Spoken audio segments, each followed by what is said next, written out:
hari irindi tegeko nimero 1 agakwego gashinze ubusa 3 ryo kuwa 31/0 umwaka w'igihumbi 1989. Iryo tegeko rivuga ibijanye no kutabangikanya amabanga, la loi sur les incompatibilités. Mu ngingo yaryo ya 12 agace kayo ka mbere rivuga yuko ata muntu numwe afise amabanga y'igihugu, no kuvuga umushikiranganje, umuyobozi mukuru cyangwa umuntu wari we wese afise amabanga y'igihugu aja mu bintu by'urudandazwa. Ariko muhora muvyumva biriko barafatwa, bari mu isukari, bari mu isima, bari mu binyobwa vya Brarudi, bari muri biriya. Twifuza rero yuko mwiyi leta nshasha, iyi leta yarayishizweho, ivyo bintu byocika nk'umugani, tubumve bari ku kivi, tubumve bariko barashira mu ngiro iyi migambi umukuru w'igihugu amaze imisi ashikiriza yo guteza imbere igihugu, kugira ngo nkuko mu civugo kihari cy'igihugu umunwa wose uronka ico ufungura, umufuko wose kandi ugira amafaranga. Mu kugira ngo ivyo bishoboke, nuko abantu bagomba kujya abandi babicayeko, abo bantu bigizwa hirya, kuko bitagenze gutyo ntibizoshoboka.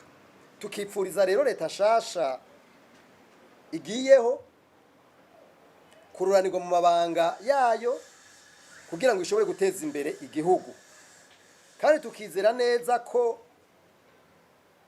kugira ngo ibi bishoboke, nuko dahengeshanya kubivuga, abahinga ni karahara mu ruganda ntibacura. Les experts nibafate nkuko babigize mu kurondera wa muhinga yitwa Kirani Hormes yaje kugira réforme profonde ya OBR, donc douane, impôt na service ya recette administrative, ibakabigira kimwe gisata kimwe cyitwa OBR. Kandi murabizi neza twararonse amaresultat dasanzwe.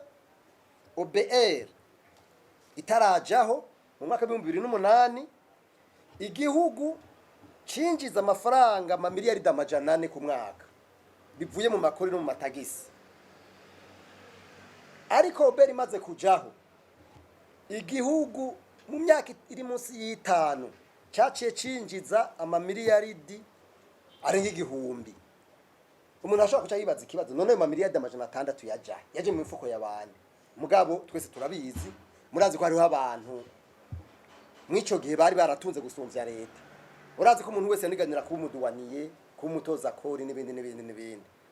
Ivyo rero barondeye abahinga babafasha kugira des réformes, haba mu vy'intwari bereye, haba mu ibi vyabije. Twarumvise ko ivyabije babitanguye, babarondere kugira ngo igihugu cacu kive kwa hagasuzuguro cyo kwama turiko turavuga ngo turabambere banyomoje mu kurya ibiturire, turabambere mu bukene, turabambere mwibi. Mugabo mu myaka 5-10 bazo bavuga bati turabambere mu iterambere, turabambere mu vy'intwari bereye, turabambere kandi birashoboka.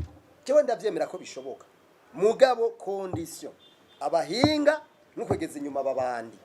Ivyo bintu bibiri birakomeye cyane, abahinga n'ukwegeza inyuma babandi, hanyuma kandi no gukwegeza inyuma abantu b'abadandaza bari muri leta. Ivyo bintu bitatu numva ari ibintu bikomeye cyane. Murakoze.